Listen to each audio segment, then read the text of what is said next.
c'est pas parce qu'il y a des poissons qui volent que c'est la majorité de ce qu'il y a dans l'océan. C'est ça. Il y a des gens, oui, qui peuvent faire 300-500 euros par jour. Let's go. J'espère que vous allez bien. Aujourd'hui, on se retrouve avec Monsieur José. Purée, c'était une histoire pour qu'on s'attrape, hein. On devait démarrer à 35 minutes. On a parlé entre-temps, mais on a enfin réussi à s'en sortir. Il va se présenter parce qu'il le fera bien mieux que moi. Déjà été head of sales, t'as géré beaucoup de closers. T'as géré du coup des centaines de closers, si je me trompe pas, sur ce que tu m'as dit. Et en plus de ça, t'as une grosse bouteille sur cette partie sales et en plus sur des domaines qui sont très différents. Là où beaucoup de gens font des fois juste une industrie, tu vois, genre full Meconi ou full autre chose, t'as une grosse bouteille là-dessus. Donc d'abord, je vais te laisser te présenter. Pour ceux qui ne te connaîtraient pas, José, qui es-tu? Yes, Mehdi. Eh bien, écoute, déjà, merci pour l'invitation. C'est avec Plaisir. plaisir que je viens et je suis ravi d'être là avec toi pour parler sales principalement, tu t'en doutes. Donc, Bon. moi, de mon côté, ben, ça fait maintenant plus de 15 ans que je suis dans la vente. J'ai commencé dans le B2B pur et dur, porte à porte, contrat d'énergie pour Engie. Donc, vraiment dans le dur, puis automobile, puis immobilier. Puis, je me suis retrouvé dans le closing en ligne il y a maintenant 5-6 ans de ça, à tout casser.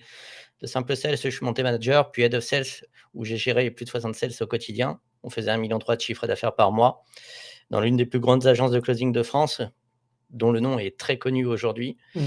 Et dans un troisième temps, j'ai dû former entre 200 et 300 sales pour justement avoir les 60 meilleurs et éclater le marché avec ces 60 meilleurs-là, tout simplement. Ok. Beau palmarès, j'ai envie de dire. Tu sais, quand j'entends un tel nombre de sales, il y a beaucoup de gens qui pourraient se dire, ouais, mais comment tu gères un aussi gros nombre de closers, sachant que là, sur un tel nombre, tu peux pas faire de l'individu, c'est quasiment pas possible. Comment tu gères autant de sales? Ouais, bah tu sais, c'est une excellente question parce que ça a été tout le débat des 2 premiers mois quand j'ai pris le poste. C'était vraiment comment je manage 60 sales au quotidien. Parce que entre les sales qui te disent: «Ouais, José, bon, pour ce deal-là, comment je peux régler cette objection-là? Est-ce que je peux avoir une réduction? Gérer les clients à côté. Où est-ce que je retrouve cette ressource-là? José, où est le script?» On l'a tous vécu, tu vois? C'est des Ouais. choses qu'on a tous vécues. Alors, je peux t'assurer que les 3 premières semaines, je dormais 4 heures par nuit, c'était infernal et c'était toujours en train d'être le pompier qui éteignait le feu et cetera. Donc c'est des situations que je connais très, très bien et suite à ça, je me suis dit: «Mais bordel, José, tu peux pas rester comme ça, tu vas faire un burn-out ou tu vas lâcher l'affaire au bout d'un moment», tu vois? Hmm. Donc c'est là où je me suis décidé. Je dit: «Attends, je peux pas manager l'humain en one-one. Par contre, je peux mettre en place un système que je veux manager avec des vraies stratégies où je vais tout apporter sur un plateau d'argent aux sales pour qu'ils puissent performer». Ok. Donc en gros, c'est plutôt de dire, au lieu de te dire, bah, je vais faire du micromanagement en gérant les sales, c'est d'abord, je leur donne du caviar pour qu'ils aient tout. Et en fait, pour limiter la casse et pour qu'au lieu de gérer 30 problèmes, j'en gère. C'est pas se dire j'en gère plus, c'est j'en gère beaucoup moins en mettant les process en place. C'est ça, tu gères beaucoup moins d'imprévus déjà, donc ce qui te permet de mieux t'organiser dans ton temps. Les sales, ils savent exactement où retrouver toutes les informations et tout ce dont ils ont besoin. Et ça te permet d'être beaucoup plus efficace, toi, mais aussi les sales. Parce que comme tu le sais, les sales, eux, tout ce qu'ils demandent, c'est mettre de l'énergie dans l'appel, closer, closer, closer pour encaisser, quoi. Et tout le monde s'y retrouve. Ok. Donc en gros, c'est un sorte de playbook que tu mets en place. C'est toute une structuration complète. Donc ça va du système d'onboarding jusqu'à tout ce qui va toucher les scripts, les traitements des objections, les systèmes de follow-up, très sous-estimés aujourd'hui. Il y a Ouais. 90% des sales aujourd'hui sur le marché qui s'arrêtent après la deuxième relance, alors que tu t'aperçois que les Américains le disent très très bien, hein. De toute façon, la différence entre un contrat et un contact, c'est le R de relation. Donc, si tu ne crées pas la relation en amenant de la valeur, ton follow-up, il ne sert à rien, quoi. Mhm. 100%. Et tu sais, j'aimerais bien avoir ton point de vue sur ça, entre guillemets, mais c'est de te dire, aujourd'hui, pour toi, est-ce qu'on n'est pas sur un nivellement du niveau du closing qui va vers le bas? Je vais te donner mon point de vue. Comme ça, tu vas pouvoir aussi peut-être confronter. C'est que à l'époque où moi, en tout cas, je m'étais lancé, donc on va dire, ouais, c'était pas 2025, c'était moi. En fait, j'ai commencé à accompagner en 2023, mais moi, j'ai commencé dans le cold calling. Donc, tu reprends Ouais. euh, un poil plus tôt dans l'année. Bah, tu vois, nous, à l'époque, il n'y avait pas autant de challenges webinaires. Et Mm. c'était quasiment full VSL. Tu bricoles un peu des ads à gauche, à droite. t'as un peu d'organique. Il y avait quelques webinaires, mais c'était bricolé. Il n'y avait pas ces gros trucs où on voit des budgets à 500 000, 1 million, je sais pas combien, tu vois. Euh, et du coup, c'était vraiment de la guerre. Parce que c'était le Far West. euh, et on n'avait pas tout ce gros taf marketing fait en amont. Et j'ai l'impression que le niveau du closing, peut-être qu'il descend vers le bas parce qu'on fait tellement de taf en marketing que les gens ils deviennent confortables. Et du coup, bah, il n'y a plus tant d'efforts que ça. Et du coup, on peut vite te sortir un ouais, bah, moi j'ai closé chez Yomi. Du coup, Ouais. j'ai. Mais ça, c'est le fameux j'ai closé chez Yomi. Alors que closer chez Yomi n'est pas un gage de tu es bon. Euh, Pas du tout, au contraire. Parce qu'on se dit, ouais, c'est une brand. C'est parce que c'est une brand que t'es pas le meilleur closer du monde, en fait. Tu vois. Et, c'est pas... et encore une fois, parce que faudrait pas dire que tous les gens qui closent derrière des brands, par exemple. Parce que si on prend ce raisonnement-là, on irait dire que les closers d'Alexandre Moisy sont nuls. Non, c'est pas vrai, tu vois. Mais c'est pas un facteur commun. Tu vois. Quand tu fais des FFD challenge, mec, il a passé peut-être 25 heures avec l'infopreneur. Tu peux pas dire que toi, t'es un boucher du closing derrière, tu vois. Non, et c'est ce qui explique beaucoup de taux de conversion qui sont complètement, scandaleux, tu vois? Du style, les sales, ils arrivent, ils te disent: «Ouais, j'ai 50, 60, 70 de taux de conversion». Ouais, OK, mais concrètement, est-ce que tu avais des objections sur tes appels? La plupart du temps, il y en a pas. Parce que moi, je les appelle pas des closers, je les appelle des caissiers, tu vois, ces gars-là, tu vois? Ouais. Tout le monde est capable de enfin, je te mets un sales qui connaît un minimum le script et qui s'intéresse un minimum à la personne en face, 60 il va les faire derrière un challenge de Yomi ou de n'importe qui, tu vois? Mm. Qui a une grosse brand et qui est là sur le marché depuis longtemps. C'est vraiment pas compliqué. Là où tu vois, si ton sales aujourd'hui il est à l'écro, c'est qu'est-ce qui se passe sur quelqu'un qui est tiède? Qu'est-ce qui se passe sur quelqu'un qui sait pas où il va? Qu'est-ce qui se passe sur quelqu'un qui, sur l'appel, en fait, c'est des changements de température. Quelqu'un qui est déjà à 40 degrés, si tu fais passer à 42, bah c'est cool. Mais quand tu fais passer quelqu'un qui est à 20 degrés, carrément, vraiment, il sait pas où est le nord, où est le sud. Là, tu te dis, ok, t'es un vrai guide, tu vois. C'est ça, exactement. Et c'est là-dessus que je te rejoins. Après, le niveau du closing, de mon point de vue, il a jamais été très très haut, de toute façon. Moi, je suis issu du terrain, tu vois? Donc, quand je vois des sales qui sont en formation et qui disent, qui prennent 10 leads dans une liste et qui disent: «Ouais, les leads sont pas qualifiés», alors que moi, j'ai tapé plus de 600 portes par jour pour sortir des contrats, tu vois? Tu te dis: «Il y a quand même un sacré décalage». En fait, plus on avance dans le marché, plus les challenges et cetera, commencent à se développer, plus les sales veulent juste du caviar qui tombe dans leur agenda, Ouais. tu vois? Et ça, c'est ultra problématique pour 2 choses. La première chose, bah, déjà, c'est qu'eux, ils montent pas en compétences, qui se bloquent des semaines, des fois, 15 jours, allez, une semaine ou 15 jours, pour, accepter des appels, mais ils se retrouvent avec des agendas qui sont vides parce que ce que leur a pas dit le manager ou le HOS qui s'en occupe, c'est ils les ont mis en priorité basse, parce qu'ils ont pas été trop convaincus par le roleplay, tu vois? Ça, par exemple. Et la deuxième chose, c'est que ces gens-là, ils montent très peu en compétences. Mm. Donc ça veut dire que dans 3, 4, 5 ans, parce que je leur donne pas 10 ans, tu vois? Le closing avec le marché qui commence à manquer de confiance parce qu'ils ont fait beaucoup d'accompagnement, ils se sont fait scam, et cetera. Bah, le closing facile, il va exister de moins en moins. Plus on va avancer dans le temps, plus ça va être compliqué de closer de toute façon par rapport à ce que nous, on a connu. Ouais. Donc dans cet état d'esprit-là, tu comprendras qu'il va y avoir une grosse sélection naturelle et que dans 5 ans, je suis à peu près sûr que 80-90 des sales aujourd'hui seront plus sur le marché. Ok, intéressant. Mais moi, je sais pas ce que tu en penses, mais est-ce que tu penses pas aussi que closer, ça va devenir un métier beaucoup plus mainstream, limite, je vais pas abuser. Mais tu sais, un taf beaucoup plus. En fait, toi, tu fais quoi dans la vie? Bah, moi, je suis closer. Tu vois, encore hier, j'étais en call avec quelqu'un. Hier ou avant-hier? Hier, je crois, ouais. Et la personne, hier ou avant-hier, bref, je sais plus, peu importe. Mais en fait, la personne me disait, ouais, moi, en gros, dans mon entourage, bah, j'ai ma femme qui close, enfin, qui a démarré récemment. J'ai un tel. Et je crois qu'ils étaient deux ou trois dans son entourage. Alors qu'à l'époque, tu parles de closing, t'es un ovni. Ouais, Moi, par c'est exemple, ça. à l'époque, j'étais le seul dans mon entourage à faire ça. Tu vois. Tu sais, c'est pas comme si genre, je suis monteur vidéo. Non, moi, je sais pas ton avis, mais pour moi, on va être amené à ce que ce soit beaucoup plus mainstream. T'en penses quoi? Alors, ça va devenir mainstream, ça c'est sûr, parce qu'il y a de plus en plus de monde qui se lance. Maintenant, comme tu le sais, hein, sur un marché, plus il y a de concurrence, plus la sélection va être dure. Donc, il va y avoir beaucoup, beaucoup de classes, de toute façon. Est-ce que tu penses vraiment? Parce que tu vois, je me dis, je pense qu'on est sur une croissance, mais qui est des deux côtés. Parce que on a beaucoup plus d'infos produits, et on a beaucoup plus de gens qui apprennent plus de façon tradie.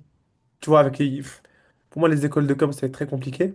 Parce que quand tu marches au financement de l'État et que bah, les gens ils commencent à aller sur Google, ça devient chaud pour toi.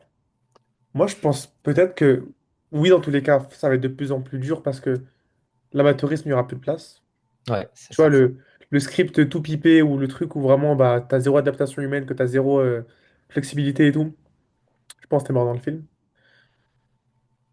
Et surtout, je pense que bah, je suis pas sûr forcément qu'il y aura, tu sais, je pense qu'il y aura une sélection naturelle, mais je sais pas comment expliquer. Je pense surtout qu'il y a un point où les gens ils vont devoir vraiment commencer à considérer le closing comme un métier et pas Mm. juste un side hustle. Tu sais, genre, vas-y, je fais ça un peu sur le côté. C'est pas grave. Non, c'est un taf. Le closing, c'est un boulot. Faut pas se dire, ouais, c'est un side hustle, non? Tu vois.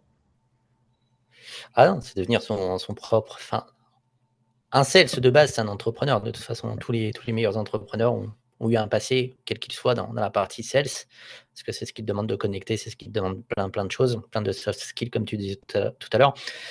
Maintenant, je te rejoins dans la vision pour se dire, oui, il y a de plus en plus d'infopreneurs qui vont arriver parce que bah, le marché il grossit, ça c'est sûr. D'autre côté, on a des closers qui continuent de grossir, mais le problème, c'est que tu as un décalage entre ce que le marketing pour le poste de closer, enfin, ce que les écoles de closing font en termes de marketing et la réalité du métier, en fait. Hmm.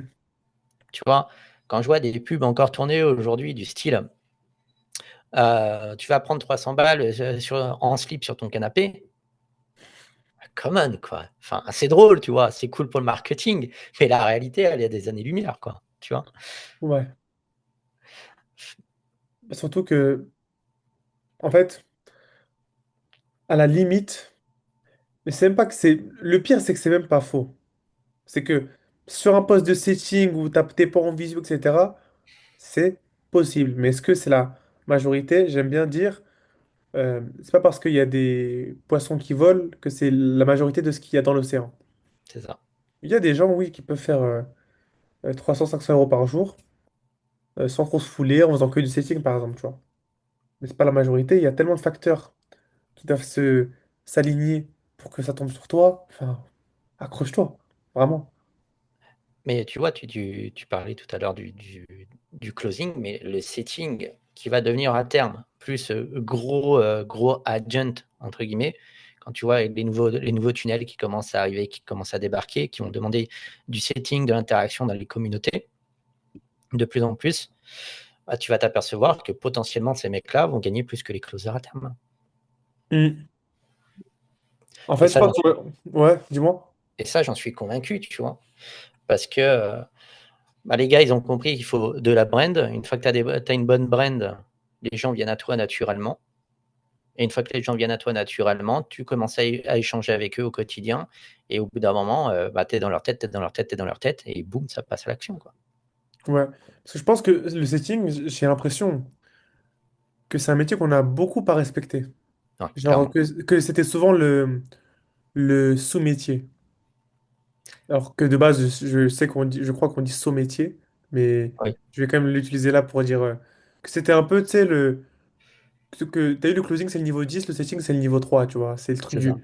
Alors qu'un bon setter puré, ça vaut de l'or sur le marché, mais c'est lunaire. Ah, mais 100%, 100%, tu vois. Quand on disait, bon, bah, tu vas faire du setting parce que ça va t'apprendre le leadership. Typiquement, c'est vrai, tu vois. On peut pas le nier, c'est vrai. Mais un bon setter, un bon prospecteur ou un bon gros agent comme ça va arriver, je peux t'assurer qu'il va se faire il va Mhm. Je envoyer des pense. factures aussi chères, voire plus chères que le closer lui-même, hein. J'en suis convaincu. Bah, parce que par exemple, même moi, si je prends à l'époque dans ma boîte, chez Elevate, on a une grosse partie du CA qui fait du setting, tu vois. Mm. Parce que beaucoup de gens vont pas au bout du process, on a des temps d'attention qui sont plus restreints, selon moi. Et en plus de ça, bah, du coup, si t'as un lead et que le mec il est pas allé au bout du process, bah, comment tu vas? Et il faut aller le CT. Parce que t'as la data. Bah, c'est ça. Et puis même quelqu'un, enfin, et on t'envoie un signal froid, quelqu'un qui t'ajoute sur un réseau, et cetera. Tu peux pas te permettre de perdre l'opportunité, tu vois? Mm, Aussi bien pour toi, pour ta boîte, que pour tes équipes. mm. Parce qu'une 100%. une boîte qui croit pas une année, c'est une boîte qui meurt, Ouais. malheureusement, tu vois? Donc je pense que ceux qui vont pas se mettre à jour, de toute façon, ils vont vite le ressentir. Et d'ailleurs, je pense qu'on peut même parler de tous ces, parce qu'on dit que les sales, ils ont leurs défauts, et cetera, mais les entrepreneurs aussi, les infopreneurs, et cetera, ils ont aussi leurs défauts, du style, «Bon, bah, j'ai pas validé mon offre, mais vas-y, je prends un sales, il le fera mieux que moi». Mm. Tu sais, le gars qui a jamais vendu, quoi. Non, où il me faut un player, tu vois. Alors que t'as pas un système pour avoir un player. Ça, je Ça pense, ça c'est peut-être un des trucs les plus répandus, ça. Tu vois, le truc de il me faut un top closer. Mais toi, t'es pas un top entrepreneur pour vouloir un top closer, tu vois. aussi, aussi. Tu as cet aspect-là, tu as l'aspect aussi, «Bon, bah, vas-y, maintenant que j'ai trouvé le sales qui me correspond, vas-y, tu me suis sur 2-3 appels et ensuite, je te jette dans la nature tout seul». Il y a pas de script, il y a pas de structure, l'information elle est pas centralisée, c'est le bordel et après, 2 mois plus tard, ouais, bah, les closers sont nuls. C'est trop facile. Mm. Ouais. Mais enfin, tu te dis purée. euh, T'imagines les dégâts que ça fait? Parce que derrière, le mec peut se dire, mais le closing c'est nul. Ouais. Il est pas... Alors que non, la réalité du métier, c'est que sur un bon pôle, le closing c'est une régalade, tu vois. Mais il faut trouver le bon pôle. Et pour moi, en plus, c'est pas une statistique, c'est une statistique qui est basée sur rien, entre guillemets. Mais 70% de la réussite d'un closer, elle se base sur l'entrepreneur qu'il a, grossièrement. Il y a beaucoup de choses, ils sont pas nuls, ils ont juste pas assez de volume d'appels, ils ont pas la bonne structure. Et ça rejoint, tu sais, là, ce que tu disais dans Je te jette dans la nature, il y en a plein. Peut-être qu'ils se disent, hein, un closer, ça se manage une fois par semaine. Alors que des fois, c'est du quotidien sur un closer, tu vois. Surtout Ah au bah, début. Après, ça se manage beaucoup, c'est beaucoup plus facile quand tu as fait passer la trame et qu'après, bah, voilà, tu as passé les premières semaines, les premiers mois. Mais au début, c'est. Sauf quand t'es archi bien rodé que ça tourne. Si t'es sur des débuts, donc c'était entre 0 et 50K par mois, faut le faire rouler le truc, tu vois. Je sais pas ce que toi t'en penses. bah, moi, ayant managé, et géré des grosses équipes, tu te doutes bien que, voilà, les systèmes, ils sont en place. Donc, un sales, il rentre, il passe par le système d'onboarding, il a des objectifs à J+1, J+7, J+15, J+31, avec des do, don't, tu vois? Est-ce qu'il l'a fait? Oui, on passe à l'étape suivante. S'il l'a pas fait, qu'est-ce qui se passe? Dans quel état d'esprit il est, et cetera, tu vois? Moi, j'ai vraiment tout structuré pour que comme ça, mes sales, que j'onboard, déjà, je les onboarde jamais un par un comme beaucoup le font. Ce qui m'empêche de me retrouver avec à devoir reprendre tout le process de recrutement et de se dire: «Bon, bah, lui, j'ai dû le refuser alors qu'il était bon parce que l'autre il semblait meilleur». Tu retournes le revoir après parce que l'autre il a pas fait l'affaire, il va t'envoyer bouler, tu vois? Et c'est Ouais. normal. Ouais, tu me prends pour une roue de secours et tu l'as mérité, tu vois? C'est normal. Maintenant, quand tu as un vrai système, que tu en fais rentrer deux trois, que tu les mets, que tu leur donnes des objectifs et que tu les mets en compétition, saine, bien sûr, bah, au moins tu t'aperçois de ce que ont vraiment les gens dans les tripes quand ils sont en compétition, parce que le closing, ça reste une compétition de toute façon. C'est quoi pour toi la différence entre une concurrence saine et malsaine en closing? Ouais, ça s'envoie des petits pics, tu vois, normal, du style: «Ouais, je t'ai battu, la semaine dernière, tu as été très mauvais et cetera. Tu as même pas su gérer l'objection et tout», tu vois? Ça, c'est sain et dans les équipes que je manageais, ça existait partout, tu vois? Je les mettais même en compétition avec l'autre partie de l'agence à l'époque et je leur disais: «Les autres, c'est des caissiers. Si on fait moins bien qu'eux, ça veut dire que vous êtes pires que des caissiers, quoi, les gars». Donc je peux te dire que ça les motivait, tu vois? Ça les faisait monter en puissance, ça les motivait, puis ça leur donnait envie d'aller chercher du résultat. Hmm. Tout comme, je vois trop de sales team aujourd'hui, il y a pas réellement d'objectifs. C'est dramatique, Y a pas de target. tu vois? Moi, dans tous les pôles ventes que j'ai gérés, jusqu'à maintenant, il y a un objectif à tous les mois. On diminue la target après chaque close, comme ça toute l'équipe sait où on en est et je peux t'assurer que des 31 à 23h50, parce qu'il manquait, 2-3 ventes, mais celles, c'était encore sur le terrain pour aller chercher du follow-up, hein. Hmm. Insane. Et c'est là où tu vois que c'est la culture de boîte. C'est pour moi, hein, si tu as deux ou trois closers qui n'ont pas trop d'expérience, qui sont assez moyens, qui ont une culture de boîte pour mouiller le maillot, ça vaut mieux que des princesses. Même des Bah, gens très très bons. c'est ça, et c'est là où tu rentres dans le «débat» entre guillemets, et c'est ce que j'essaye de faire entrer aujourd'hui sur le marché, c'est qu'un excellent sales dans un système merdique, il deviendra moyen slash mauvais. Un sales moyen slash OK deviendra un excellent sales dans un bon système. C'est surtout un sales qui sait qui pense qu'il est bon, qui sait qu'il est bon, c'est un mec qui peut te tuer une sales team. Avec l'ego, hein. Toi, t'as déjà vu ça ou pas? Ah oui, oui, j'en ai viré, hein, des stars, hein. Moi, j'en ai viré parce que c'est ce qu'on dit. Tu prends une équipe de foot américain, une équipe de foot, hein, tout sport collectif, tu peux avoir les 11 meilleurs éléments. Il suffit d'un élément avec trop d'ego qui ne fait pas la passe devant le but pour éviter le gardien. Il te ruine ton match, il te ruine ton équipe. Et il te saborde littéralement de l'intérieur. Mm. Un seul mauvais élément. Et toi, comment t'as fait le choix, par exemple, de virer un jour une star? C'était quoi le contexte? Comment ça s'est passé? Bah, quand j'ai dû les sortir, donc les fire, c'est surtout quand j'ai vu, enfin, quand j'ai vu que je pouvais plus manager à la volée comme je faisais les premières semaines, les deux, ouais, même jusque les 2 premiers mois. Parce que le Ok. temps de tout mettre en place, ça demandait du temps parce qu'il fallait gérer le tout en même temps. Par contre, une fois que j'ai mis en place le cadre, j'ai exigé que tout le monde suive le cadre. Il y a des excellents closers qui m'ont dit non, José, je ne suivrai pas le cadre. Tu ne suis pas le cadre, c'est dehors. Ah, il t'a dit normal, c'est même pas, c'est genre brutal comme ça, en mode pleine face. Je suivrai pas le Bah, cas. il y en a qui ont été brutaux, qui me l'ont dit pleine face, hein, avec de l'orgueil, etc. Et tu en as d'autres, ils ont voulu la faire en soum-soum en remplissant pas les informations sur les calls, etc. Ça, je tolère pas.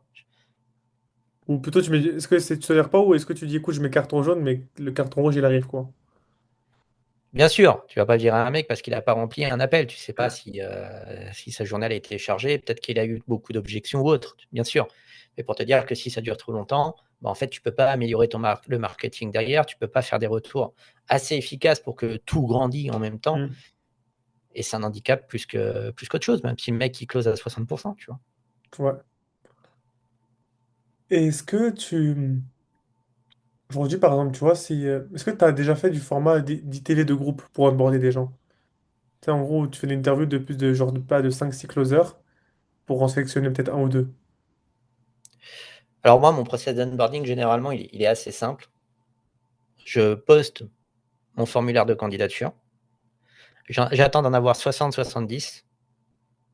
Une fois que j'ai ces 60-70, j'invite tout le monde sur un meeting où je mets full autorité sur ce meeting-là. Je leur explique comment ça va se passer, pour quelle offre, etc. Et qu'est-ce que j'exige des membres de l'équipe directement. Déjà, tu as un gros tri qui se fait parce que tu en as peut-être 40% qui vont jamais se pointer à la réunion. Déjà. Ensuite, plus tu vas mettre d'autorité sur ton appel de groupe, entre guillemets, plus tu vas mettre de barrières à l'entrée parce que les gens, ils n'aiment pas les gens autoritaires, forcément.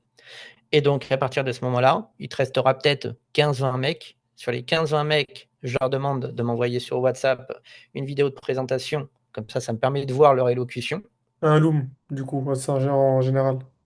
Un Loom, un WhatsApp, hein, tu fais ce que tu Ouais. veux. Ça me permet de voir un peu leur niveau. Je leur demande de me traiter une objection rapide. Je sais qui me ment et qui me ment pas parce que tu en as, c'est des copier-coller d'Instagram, de Reels Instagram qui sont viraux. Donc, c'est hyper facile à voir, tu vois, qu'ils n'ont pas le niveau. Et à partir de là, tu sais que tu vas pouvoir en sélectionner 4, 5, 6 et tu vas les prendre en one-one. C'est-à-dire que pour recruter 2-3 personnes, au lieu d'avoir passé 70 heures à prendre tout le monde en one-one, en 4-5 heures, ton recrutement est fait. Mhm. Ok. Insane. Moi, dis-moi ce que t'en penses. Moi, j'avais déjà vécu ça à l'époque en tant que sales. C'était l'ITV de groupe où tu sais, il y a déjà un tri qui est fait en amont sur peut-être sur le Loom ou sur le. En fait, t'as, je sais pas, admettons, genre, t'as 100 typeforms. Toi, t'en choisis, je sais pas, 30. Et sur les 30, je sais pas, t'en ramènes bah, les 30, les 30 présélectionnés. Tu les ramènes en call et je sais pas, tu fais du questionnement, tu vois. Après, sur 30 c'est beaucoup trop. Mais je sais pas, demain, sur 6 ou 10 il y avait une question qui, je pense, est très bien pour évaluer la personnalité des gens. Et la question qui avait été posée, c'était euh, aujourd'hui, si je te prenais pas toi, tu voudrais que je prenne qui? Ah, elle est traite celle-là. Et moi, je pense vraiment que ce jour-là, je pense vraiment que j'ai répondu ce qu'il fallait peut-être pas répondre, mais en mode full ego, tu vois. Mais en mode. En fait, ça dépend de si c'est vu comme l'ego ou du culot ou de la certitude, tu vois. Et j'ai dit un truc du genre, lui, parce que c'est celui qui me ressemble le plus, tu vois. Excellent. Tu vois? Et là, de toute façon, pareil, c'est à l'appréciation. Comme il le voit, mais par exemple, tu vois, ce genre de truc où tu confrontes avec plusieurs personnes, je pense que c'est aussi un bon format. Le tien aussi, il est bon parce qu'en fait, c'est sur déjà un plus gros volume de sales, déjà que toi, tu me dis, tu vois. Quand il faut rentrer 60-70 d'un coup. Mais sur un format un peu plus restreint, je pense que c'est bien d'avoir ce format un peu où tu confrontes un peu en live parce que même une vidéo que tu fais, un loom, c'est bien, je pense de toute façon que tu dois en faire des looms. Mais quand tu confrontes live, c'est dur à préparer. Parce que même l'objection, on peut la préparer en amont, tu vois, si t'as un peu écrit le truc, que tu l'as un peu travaillé. Mais en live, le mec, il sait pas la question que tu poses. Ah là, en plus, tu vois, devant le mec, tu peux pas aller sur. Ah, attends, attends. Là, c'est live, je t'ai pris sur le coup, sur le fait, tu vois. Ouais, mais après, tu sais, vu que moi, j'ai prenais en individuel aussi derrière, sur ceux qui étaient sélectionnés en bout de tunnel, bah, forcément, je leur tendais des bâtons dans les roues aussi pour voir ce qu'ils avaient dans les tripes, hein. Il me C'était quoi fallait. pourtant un bâton dans les roues? C'est quoi les. Comme ça, on peut avertir les closers qui regardent la vidéo, peut-être. Qu'est-ce que c'est des bâtons dans les roues? Bah, écoute, c'est, quelle est ta plus grosse victoire? Quelle est ta plus grosse défaite? Sur ta plus grosse défaite, qu'est-ce que tu aurais pu améliorer? Qu'est-ce qui a amené au résultat? Et le closer qui, tu vois? Le closer qui se dit, «Ouais, j'ai toujours tout réussi», déjà, il est éliminé. Parce qu'on a tous raté des deals, tu vois? Et c'est pour moi, il est pas coachable, il sait pas se remettre en question. Et ça, c'est dramatique, tu vois, si tu veux évoluer. Parce que être sales aujourd'hui, être très bon sales aujourd'hui, c'est cool, mais le marché, il évolue et il va devenir de plus en plus dur. Donc si toi-même, tu te remets pas en question, en fait, tu vas te retrouver bloqué, tu vas descendre en termes de stats et au bout d'un moment, tu feras la gueule. Et même surtout en termes d'humain, pour moi aujourd'hui, t'auras deux. Je pense que tu pouvais encore être une sale race, tu vois, il y a quelques temps éclosé. Je pense que de plus en plus tu ressens un peu l'humain. Et qu'en fait, tu dois être un bon humain pour être un bon sales. Et même un mec qui n'a pas les patterns, qui n'a pas ton traitement d'objection, qui n'a pas toute ta boîte à outils, en termes de reframing, de tout ce que tu veux, de tes mots qui viennent de chez Jeremy Miner, tu vois, tout ça, si tu es un bon humain et que tu as une sincérité d'écoute, ça fait, ça peut te faire grosse partie du taf. Parce que beaucoup de fois, ouais, c'est du générique. Oui, écoute active, etc. Mais c'est bien, mais est-ce que vraiment tu t'intéresses ou tu t'en fous de sa vie parce qu'on t'a juste dit de faire l'écoute active, tu vois? Ouais, mais tu vois, c'est ça ce qui est drôle. Et je dis souvent aux sales dans les équipes que je forme, c'est: «Est-ce que vous écoutez ou est-ce que vous entendez?» Parce que la différence, elle est là. Tu peux très bien entendre une personne quand tu étais, au collège, au lycée, que le prof il parlait, qu'il expliquait son truc, tu l'entendais, mais tu avais les pensées ailleurs. Alors que si tu l'écoutais réellement, tu comprendrais ce qu'il y a de marqué au tableau, la petite équation à résoudre, comment la résoudre et cetera. Et c'est ça la différence. Les gens ont encore beaucoup de mal à faire cette différence-là. Mm. Mais c'est parce que, encore une fois, ça vient peut-être du principe de toute façon, vas-y, c'est du vite fait. C'est pas du truc où tu te donnes à fond, c'est du vite fait le closing. Alors, tu as sûrement une partie de ça, mais je pense que la plus grosse partie, c'est dans le quotidien, en fait. Plus personne ne s'écoute, tu vois? C'est et tu le vois dans les débats, dans les discussions. Hem, tu es un sales, tu es comme moi, tu sais à quel point la langue française d'aujourd'hui, on doit utiliser quoi? 5 des questions qui est possible de poser au quotidien. Alors que la vie serait tellement plus différente si tout le monde utilisait des questions qui fait sens et qui s'intéressent réellement à l'autre. Bah, même dans les couples, tu vois. Ouais, Je pense que c'est l'un des meilleurs exemples, le couple, parce que c'est une des plus grosses situations de société. Mais tu vois, t'as aussi ce principe où, bah, bon, il y a beaucoup de divorces, mais parce que les gens, peut-être qu'ils communiquent plus, ils ne s'écoutent plus, ils supposent. et ils font tout ce qu'il faut pas faire en vente. Ouais, mais de toute façon, elle, c'est sûr qu'elle pensait ça. T'as posé la question? C'est pareil en call. De toute façon, lui, c'est sûr qu'il a pas l'argent. C'est dans son porte-monnaie, tu sais, toi. Et ça revient au même. En fait, même de combien de sales. Et moi, le premier, à mes débuts, mais purée, combien de fois on a coupé la parole à des gens, tu vois. Parce qu'on était sûr d'avoir raison, parce qu'on était sûr que. Et en couple, c'est pareil. Là, madame, tu lui coupes la parole deux, trois fois. Après, après elle va plus parler. Mais c'est C'est ça. madame, j'ai envie de te dire, c'est madame. Mais c'est. Je pense que même. On irait peut-être dans l'autre sens. C'est dis-moi comment va ton perso, je pourrais savoir comment va ton closing, entre guillemets. Par exemple, ouais. Et ce que beaucoup de gens ont du mal à faire aussi, c'est de sortir de leur prisme à eux, de leur vision du monde, tu vois? Quand tu commences à parler de carte du monde, de vision du monde à quelqu'un et que tu lui fais comprendre qu'en fait, il peut pas enfin, il a raison, mais dans sa carte du monde à lui, mais il a peut-être pas raison dans la carte du monde à l'autre, tu as beaucoup de monde qui ne le comprennent pas, hein. Parce que faut comprendre que ta vision de la carte, c'est pas le territoire. C'est ça? Et quand tu comprends ça, tu te dis, ben en fait, ouais, de toute façon, lui, il comprend rien. Non, c'est pas qu'il comprend rien, c'est que lui, il voit pôle Nord, toi, tu vois pôle Nord, pôle Sud. Donc, tu as une vision que lui n'a pas. C'est à toi de lui donner la vision du pôle Sud. C'est ça, Et peut-être qu'il y aurait toujours débat. Mais en fait, c'est à toi de lui donner cette nouvelle carte du monde, en fait. exactement. C'est comme un prospect qui vient sur un appel et ton sales, il te dit, «Oh bah Mehdi, celui-là, il avait pas de douleur». Ouais, non, mais, mais en fait, ouais. Tu vois ce que je veux dire? Ouais, mais en fait, aussi le truc de ouais, mais par exemple, quel- voilà. Mais souvent, c'est ouais, mais ça, c'est quelqu'un on va dire sur du make money, ça, c'est quelqu'un qui avait de l'argent, c'est pas de douleur. Tu te moques de moi. Parce qu'on part de ce principe-là, quand t'es riche, t'achètes plus rien. T'as plus de douleur. Alors qu'au contraire, c'est peut-être même encore plus subjugué. On sait très bien que après, quand tu rentres dans des sphères où t'as de l'argent, bah, c'est d'autres choses que tu vas chercher à remplir, tu vois.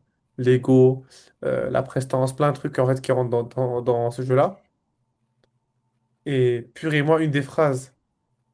Je sais pas toi, moi j'ai un truc, quand je demande le feedback d'un call à un sales et qu'il commence par me dire ça s'est bien passé, je sais qu'il a pas closé. C'est ça. Eh, ouais, franchement, oh, grave bien passé et tout, je sais qu'il a pas closé. Tu sais jamais tant que tu sais pas, mais au final, tu dis bon, ok, il se passait quoi là, tu vois. Ça s'est grave bien passé, je vais le signer dans 2 jours, Non, mais surtout que ça s'est grave bien passé, parce que normalement, tu sais, nous, quand on demande du feedback, c'est un feedback concis. Ok, il y avait ça, ça, ça, ça, ça, ça. Mais quand tu viens et que tu me hype, genre ouais, c'est bien passé, c'est que tu veux mettre une pommade sur ouais, j'ai pas closé, excuse-moi. Bah, tu as ça et tu as le fait que c'est pareil et c'est dramatique, c'est que dans beaucoup d'équipes, il y a même pas de réécoute d'appel, tu vois? Ça veut dire qu'on se fie on fie tout le business au ressenti du sales seulement. Mm. Alors que le sales, il a la tête dans le guidon sur l'appel, dans un premier temps et il a son prisme à lui. Ce Ouais. qu'on demande à un sales, c'est d'être optimiste, de pas être pessimiste, c'est pas un financier de base, tu vois? Donc, lui, il va toujours te dire: «Ouais, bah, je vais le signer». Mais dans son prisme.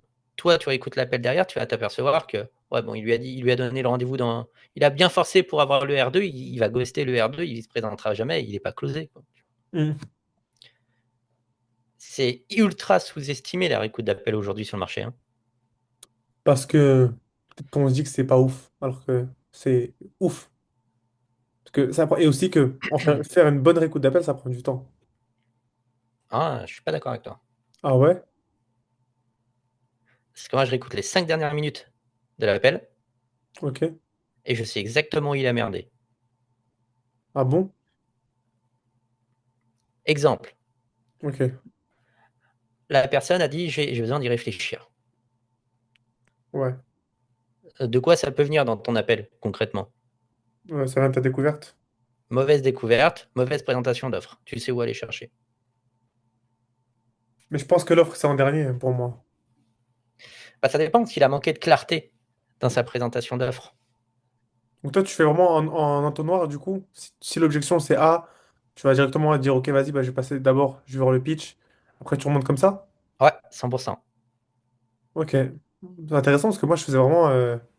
l'inverse, tu vois. Quand Ils tu as font pas. 60 sales, tu peux pas réécouter tous les appels, Oui, 45 c'est minutes ça en d'appel, fait. tu vois? Donc tu trouves des techniques et en fait, tu t'aperçois qu'en faisant en gros volume comme ça, il y a toujours des patterns qui reviennent. Donc Oui. comme je te disais, j'ai besoin d'y réfléchir. Le pattern, c'est soit une mauvaise découverte, donc ton closer, il a pas mis la valeur en face, soit l'offre qui a pas été assez claire. Comment tu peux définir ça? Pour donner un exemple très concret et très activable, tu as encore beaucoup de sales teams aujourd'hui sur le marché qui utilisent des slide decks de 50 slides pour expliquer leur offre. Ils la pitchent en gros. En gros, pour ceux qui nous écoutent, c'est ceux qui font des calls de closing et qui pitchent en montrant que les slides, c'est ça? Ouais, c'est ça. On Ok. s'intéresse 10 minutes à la personne et on balance 50 slides pendant 40 minutes. Bon, faites pas ça chez vous, ça ne fonctionne pas, on le sait. Ah, surtout que faut pas t'es closer, t'es pas là pour faire des levées de fonds et devoir expliquer des systèmes de financement, enfin, tranquille C'est quoi. ça. Bah, en fait, tu t'aperçois que ces gens-là tombent énormément sur j'ai besoin d'y réfléchir.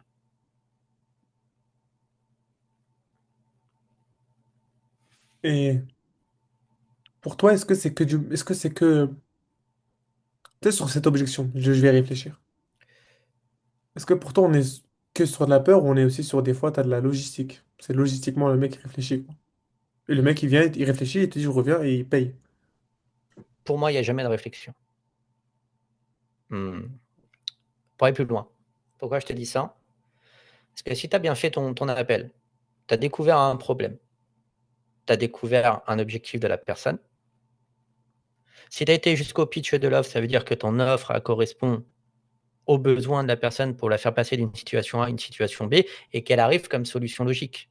Hmm. Et si tu apportes assez de valeur en face, que ta balance valeur perçue slash ce que tu lui demandes en argent, elle est toujours plus forte que l'argent que tu lui demandes, dans aucun monde il passe pas à l'action, il a besoin d'y réfléchir.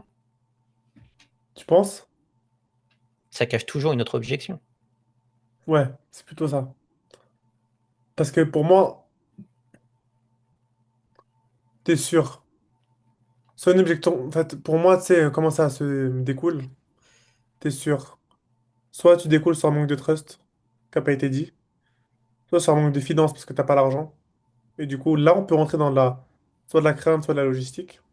Parce qu'après, tu peux soit un plan de paiement ou un acompte, peu importe. Et c'est ça, en fait, hein. Ouais, non, c'est déjà ça. Juste que dans ma tête, j'étais parti sur trois branches, mais c'est ça. Bah, tu as 3 branches, hein, de toute façon. La confiance en Même produit, le timing, ça revient au même. il y a un problème de timing, entre guillemets, même si c'est un problème de timing financier. Si le mec il est pas capable de te lâcher un acompte pour montrer qu'il est motivé à avancer. Non, mais par exemple, tu vois, est-ce que toi, tu pars du principe que ça, c'est intéressant? Parce que je parlais pas du timing financier, je parlais du timing de passage à l'action. Ok, Est-ce que, par exemple, tu es du genre à te dire, si le mec, c'est un truc dont il aurait besoin maintenant, non, pardon, il en aura besoin plus tard et pas maintenant, est-ce que toi, tu es de l'école de se dire, bah, il est pas pitchable? Est-ce que tu es de l'école où on le pitch et on essaie de voir comment on close pour se dire, écoute, bah, admettons, toi, tu penses que le meilleur timing, c'est peut-être de démarrer dans 2 mois. Ce qu'on peut faire, c'est ça, ça, ça. Toi, comment toi, tu vois la chose en termes de pitchabilité? ouais. Pour moi, tu dois pitcher et c'est ce que j'ai toujours enseigné aux sales. Tu pitches à partir du moment où tu es sûr à 90-95 que tu vas apporter quelque chose à la personne en face de toi. Qu'elle soit dans la bonne situation aujourd'hui pour qu'on lui amène des résultats, qu'elle soit dans le bon état d'esprit et qu'elle ait un vrai besoin, Hmm. tu vois? Parce que si elle a pas le besoin, bah, tu vas lui vendre de la merde. Donc concrètement, elle va être onboardée, elle va demander à se faire retracter et tu vas te prendre un Un mauvais avis, refund. tu vois?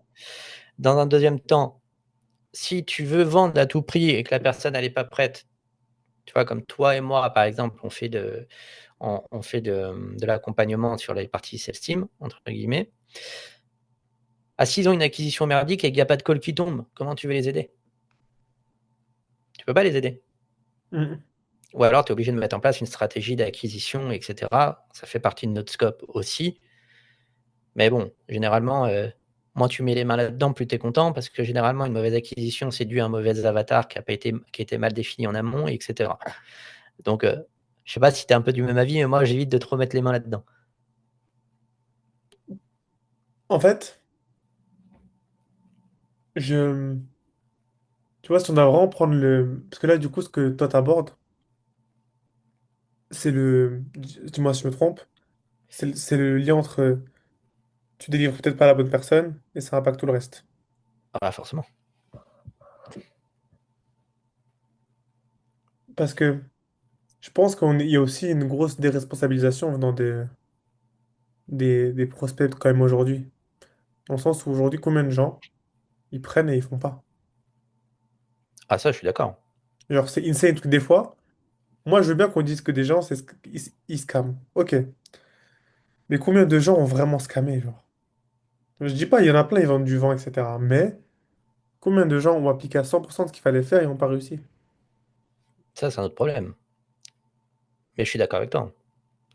Je suis d'accord avec toi. Tu le sais, hein, de toute façon, bah, déjà, on parlait du CPF, tu vois? Avec le reste à charge maintenant et cetera. Enfin, tous ceux qui vivaient sur le CPF, ils sont en train de faire la gueule, hein. Ça, c'est garanti, hein, aujourd'hui. Parce que les closers, c'est obligé de devenir des vrais closers, c'est plus des caissiers, donc ça devient déjà beaucoup plus difficile Ouais. et dans un deuxième temps, quand il faut commencer à sortir de l'argent, c'est là où on voit s'il y a des sales ou s'il y a des caissiers. Maintenant, la grosse problématique dans tout ça, je sais pas si tu connais les statistiques de réussite des personnes qui payent par le CPF? Je l'ai pas, tu l'as? Ouais, heu, bon, vu le nombre de fois que j'ai utilisé en appel celle-là pour que les gens payent en cash et pas en CPF. Parce que quand tu connais les vraies stats, aujourd'hui, tu as entre 7, je crois que c'est entre 5 et 8 de personnes qui passent à l'action via le CPF qui réussissent dans le domaine pour laquelle ils ont souscrit la formation. 5 à 8. Et en plus, réussite, c'est quoi le critère de réussite? Est-ce qu'ils sont allés au bout du truc? Ils sont allés au bout du truc, ils ont eu un minimum de résultats. Purée. Mais ça, c'est une vraie stat qu'ils ont sorti? Ouais, c'est une vraie stat. Purée. Et le pire, c'est que c'est même une stat peut-être grossie pour moi. Probablement en plus, tu vois? Histoire de faire beau. Mais Parce que globalement, en plus, c'est la stat. c'est tellement durement mesurable, genre. Parce que ça dépend de l'offre. En plus, réussi, ça se trouve, le mec, il a, je sais pas, peut-être juste eu un win sur 15 et ils ont dit, ouais, que c'était une réussite. Enfin, en plus, le nombre de personnes qui sont peut-être pas déclarées sur cette étude, enfin, tu te dis, waouh. Enfin, de toute façon, tu le sais, hein, aussi bien que moi, le contenu gratuit, tout le monde le consomme, personne n'applique. Et pourtant, avec du contenu gratuit, tu peux avoir des premiers résultats, hein, dans tous les Ouais. domaines, hein, tu vois? Mais personne n'applique parce que c'est gratuit. Alors que tu lui demandes de mettre, 3 000 balles sur la table en amont, je peux t'assurer qu'il va le suivre et que ton taux de déjà, le client va être moins chiant. Deuxièmement deuxièmement, il y a plus de chances de réussite parce qu'ils sont plus impliqués Ouais. et troisièmement, c'est quand même beaucoup plus valorisant pour la personne qui apprend aux autres, tu vois? Mm. Parce que tu apportes une vraie valeur au marché. Et en plus de ça, quand les personnes te payent, tu peux avoir un meilleur produit. Donc, si tu as un meilleur produit, bah, tu as plus de résultats parce que forcément, tu mets un meilleur véhicule à disposition aussi, tu vois. Donc, c'est du win-win. Mais totalement et c'est pour ça que le high ticket, oui, c'est un modèle qui a ses avantages et qui a ses inconvénients, mais dans les avantages, si l'infopreneur, il a un bon système de delivery en place, ça apporte des résultats monstrueux derrière. Mm. Bah, je vois. Est-ce que toi, tu auras peut-être un débat en tête closing, tu sais, les débats un peu clivants. Peut-être des vrais points de vue, tu te dis, bon, là, vraiment, je sais pas quoi. Ah ouais,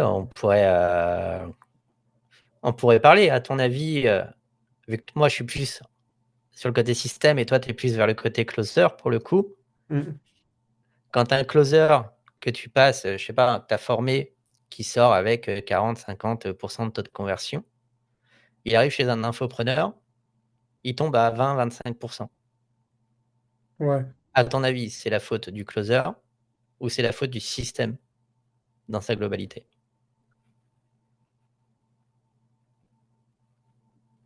Pour moi, c'est un peu des deux, mais beaucoup du système. Mais j'aurais du mal à blâmer full système.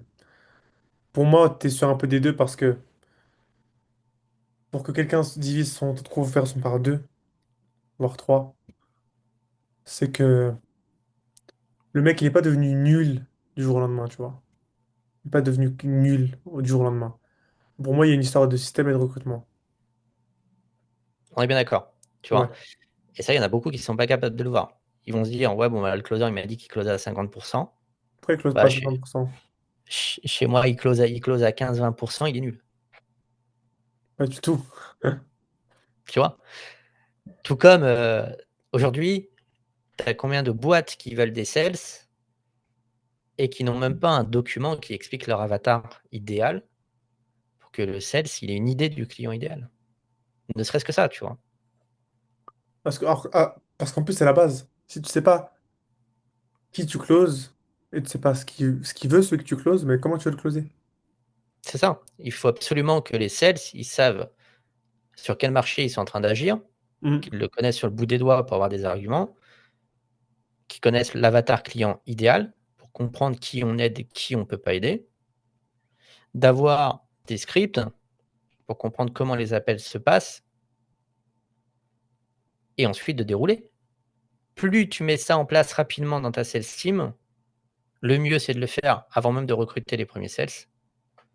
En fait, plus ton sales dès qu'il arrive, au lieu d'être opérationnel en 3 mois parce que tu fais tout à la main et qu'il est obligé d'apprendre à tatillon, bah, en 15 jours, 3 semaines, il est opérationnel. Toi, t'es team script ou tram? Alors, pour moi, c'est la même chose. D'accord? Moi, comme je dis, que ce soit un script ou une trame, de toute façon, c'est pas fait pour être suivi à la lettre, au pixel près. C'est fait pour que tu aies toujours la structure, le squelette de l'appel en tête. Et si tu t'es perdu dans l'appel ou quoi que ce soit, tu as ta trame, ton script, que tu l'appelles comme tu veux sur le side avec quelques questions pour que tu puisses rebondir. Ok. That's all. Ok, ok, parce que je sais pas si tu vois, mais moi j'ai eu pendant un moment, entre guillemets, ce côté tram script, slash script, mais je pense qu'on va rentrer dans une. Je sais pas ce que tu en penses. C'est même pas ce que je pense, c'est. Est-ce qu'on rentrerait pas dans une ère du. Alors, je sais pas si on dirait du scriptless, mais de. T'as pas de script, mais la compréhension des fondamentaux est maîtrisée. C'est ça. On va rentrer de plus en plus dans des discussions, comme on parlerait à un pote ou quoi que ce soit dans les appels. Ça, c'est sûr, tu vois?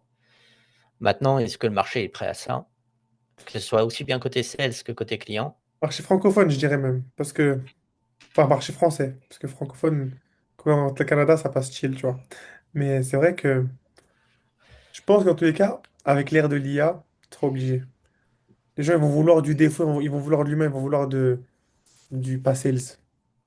Bah, tu as ça et tu as de plus en plus de SaaS IA qui sont en train de sortir où, tu tapes l'objection et puis, on te balance une réponse, comme ça faite par IA. Ouais, les sales, on vous demande d'être, je vous le dis, hein, n'utilisez pas ces outils-là, ça va vous cramer le cerveau et quand il va falloir réfléchir un jour sur un appel parce que c'est en panne, il se passera rien, hein. Donc, faites tourner vos neurones au bout d'un moment. Ouais. Parce que même ce truc de d'IA, par exemple, moi, je sais pas toi, j'ai du mal avec ce truc d'avoir des. En tout cas, sans appui humain, faire analyser des calls par une IA sans appui humain. Je pense que ça peut aider pour avoir des raccourcis, mais je pense qu'il faut toujours un recul humain.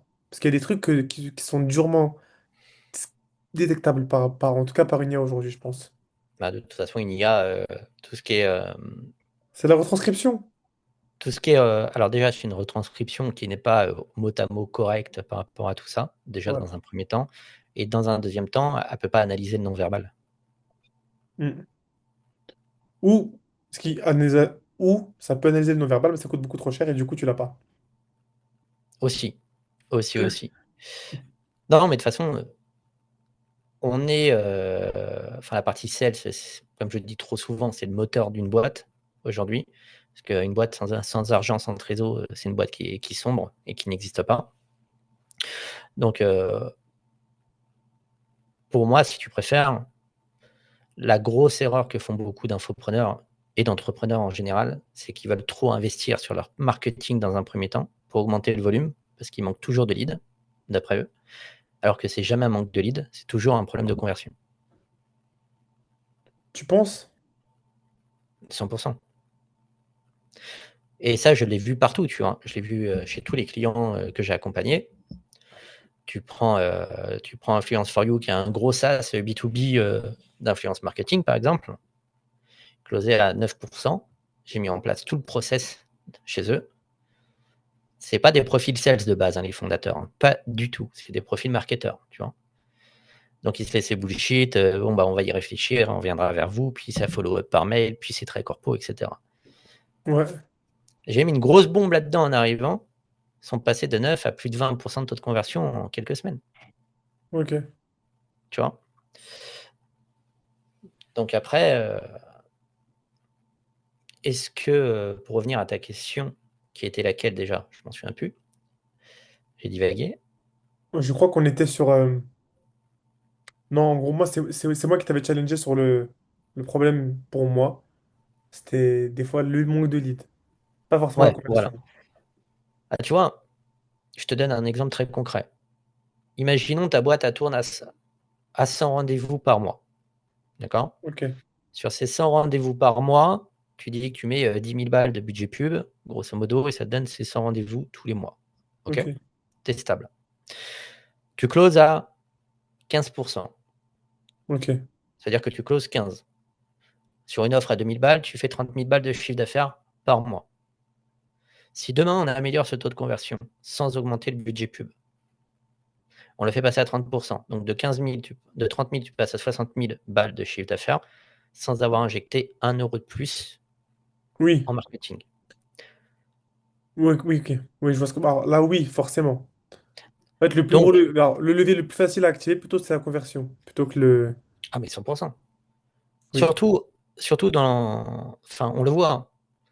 Moi, ça fait 3 ans que je côtoie des gros média buyers, etc. Le CPM ne fait qu'augmenter. Et il continuera d'augmenter parce qu'on a de plus en plus d'acteurs qui pubent de toute façon. Mm. Donc, si tu mises tout sur je veux plus de leads, je veux investir dans mon marketing, bah, ta rentabilité, elle va prendre un coup, en fait, à chaque fois. Et en plus de ça, il faut être bon en marketing. Et il faut être bon au marketing, oui. Que Bon, c'était ça, pas bon. normalement, si tu injectes des 10, 20, 30 cas par mois, normalement, tu n'es pas trop mauvais. Ton avatar, ton offre, tout est validé. Ouais, non, en tout cas, j'ose espérer, hein, vraiment. Sinon, c'est carnage. Grave. Purée, t'imagines? Purée intéressant. Est-ce que tu as un point, peut-être que tu vois sur le marché actuel, que tu aimerais évoquer? Tu sais, c'est un point où on pourrait changer, parce qu'en plus, toi, tu viens vraiment du côté, bah, comme tu as dit, du côté process, du côté aussi gros groupe,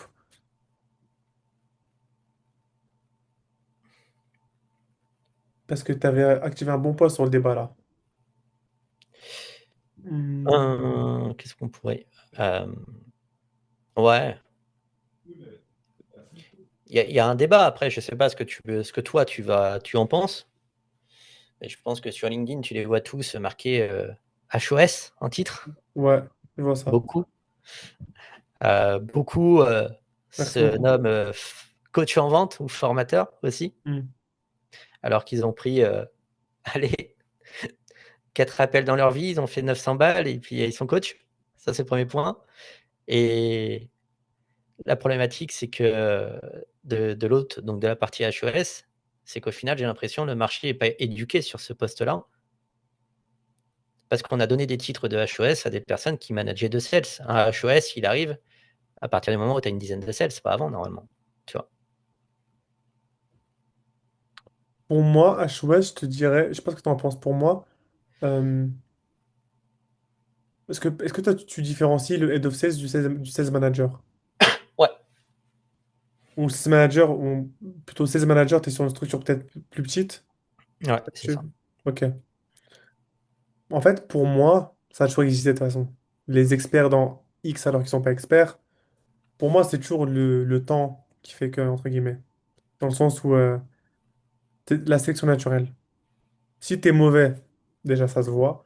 Mais si t'es assez fort pour le masquer, bah, on le verra après. Ça se verra dans la delivery, dans les retours clients, etc. Ça, c'est sûr. C'est Tu vois. ça. Mais pour moi, pour te répondre, le sales manager, il est là pour être à proximité de ton équipe. Donc, il va s'occuper de la montée en compétences, de s'assurer que la data est bien rentrée, etc. Et ton head of sales est là pour s'assurer de traquer la data, comprendre ce qui se passe, pour faire le remonter à la partie marketing pour se dire, bon, bah voilà, typiquement, euh, un vrai head of sales aujourd'hui, typiquement, il voit que les sales sur la sales team se prennent beaucoup d'objections, j'ai pas confiance sur cette partie de l'audience. Bah, ça va arriver une semaine, ça va arriver 2 semaines. Au bout d'un moment, tu peux pas continuer comme ça. Tu perds trop de deals. Donc, Hmm. viens, on fait les choses intelligemment avec le marketing, on rajoute de la proof en amont. Donc pour toi, en gros, le sales manager, c'est plus j'encadre les troupes et head of sales, c'est peut-être l'encadrement plus l'interprétation de ce qui ressort du côté sales vers le market. Exact, exactement. Il Ok, est, il- ton head of sales, il est là pour faire en sorte que le système tourne dans sa globalité. ok, C'est le manager des managers, entre guillemets, mais c'est aussi le cerveau derrière toute la machinerie. ouais. En gros, c'est quasiment un cœur de boîte.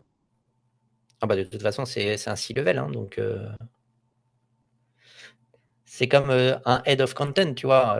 Tu es au même niveau qu'un head of content, que le head of delivery, head of product, Qu'est-ce que tu etc. dirais, parce que peut-être que l'audience n'est pas forcément éduquée sur ce que c'est un C-level, comment tu l'expliquerais?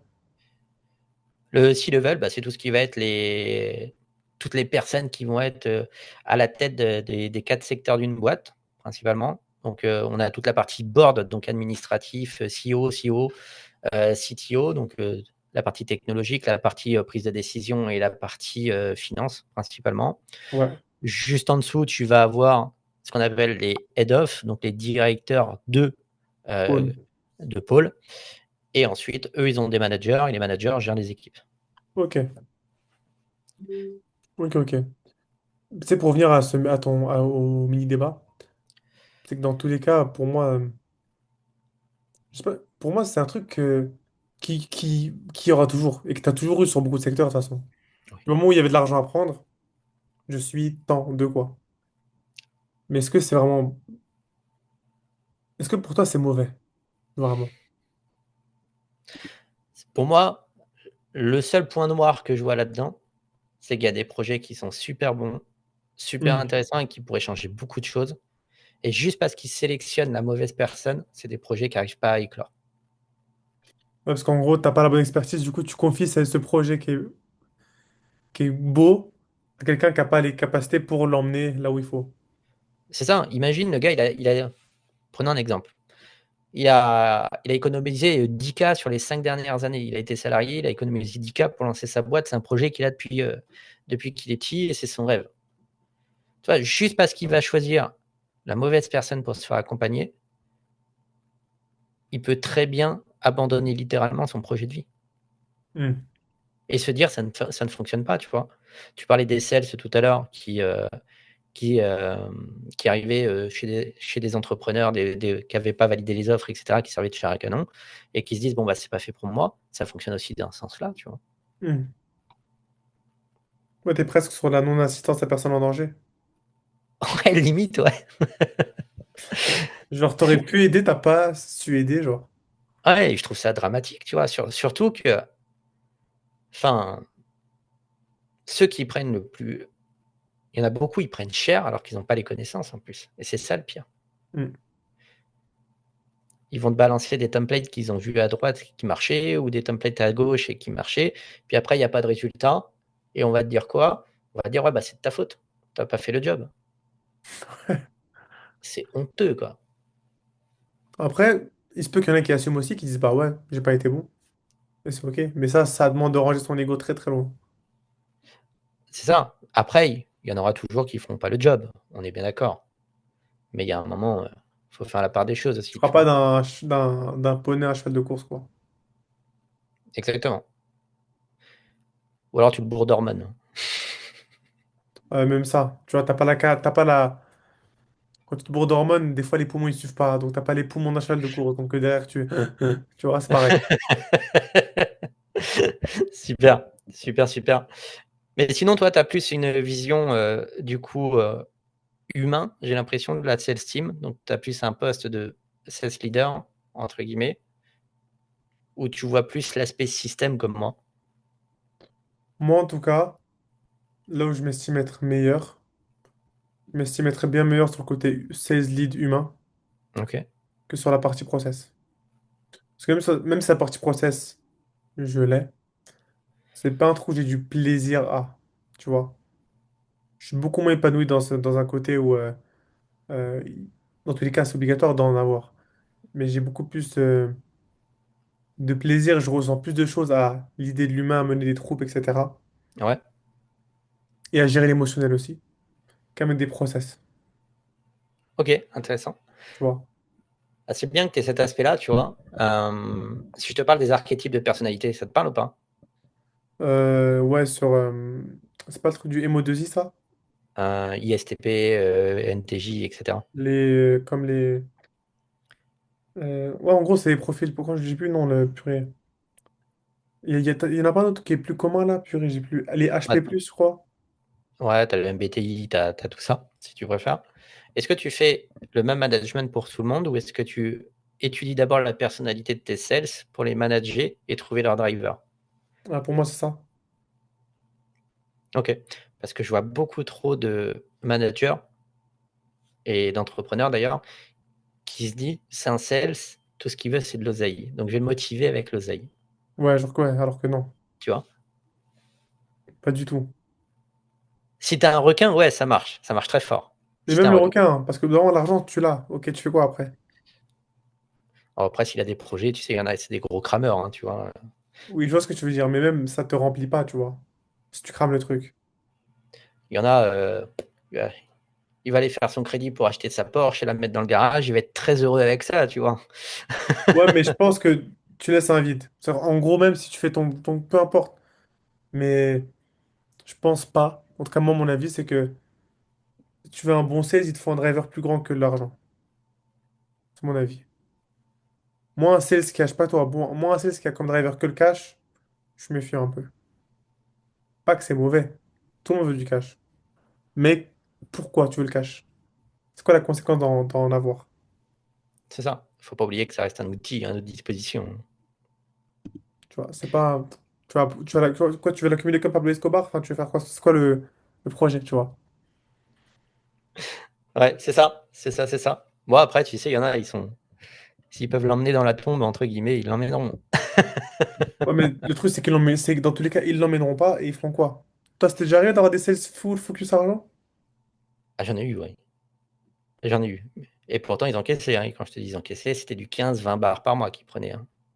Ah ouais, de facture à 15-20K? Ouais, ouais, Est-ce que c'était les meilleurs?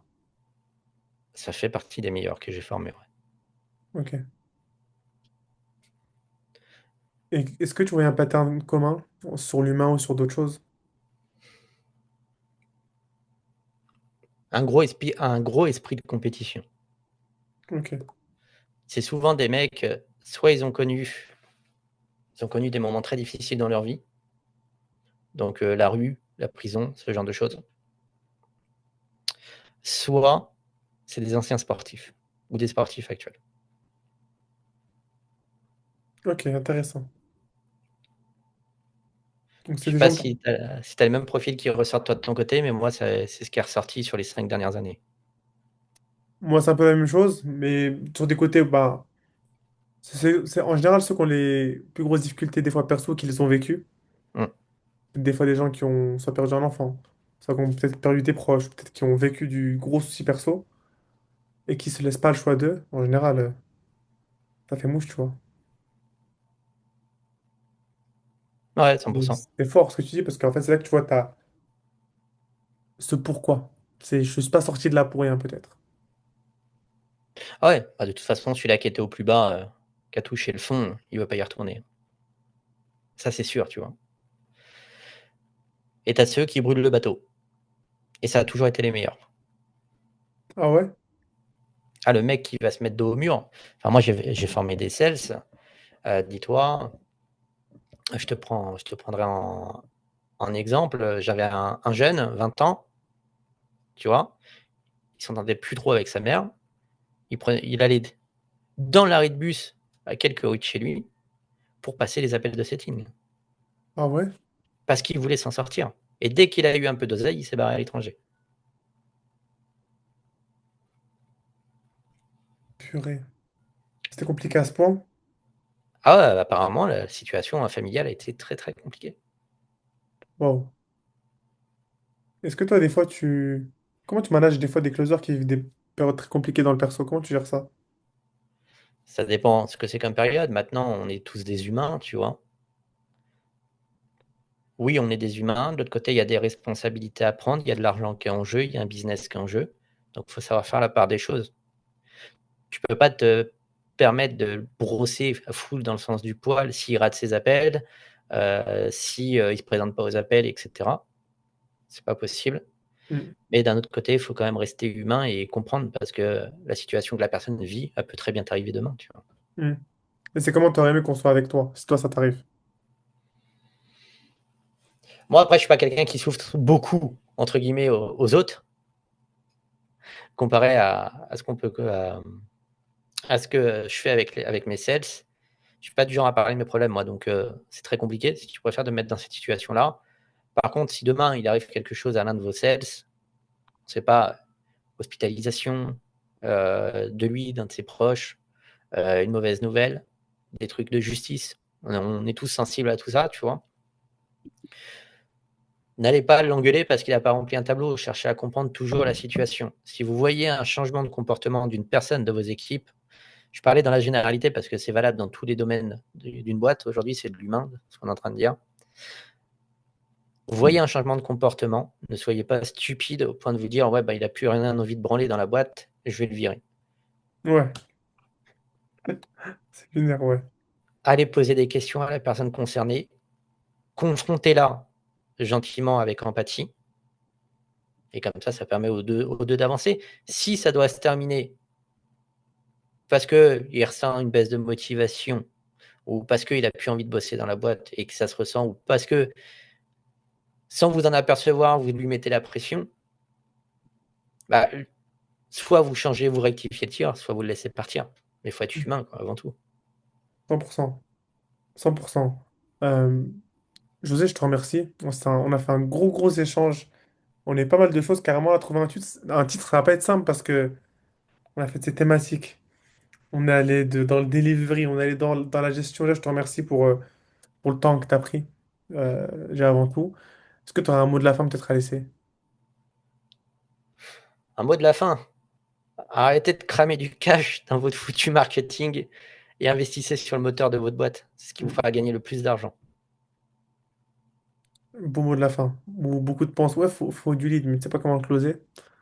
Beau mot de la fin, José. Je te remercie. N'hésitez pas à aller voir ce que José fait. De toute façon, je mettrai en description la chaîne YouTube si elle est faite d'ici là. Et sur ce, prenez soin de vous. Ciao, ciao. Hop.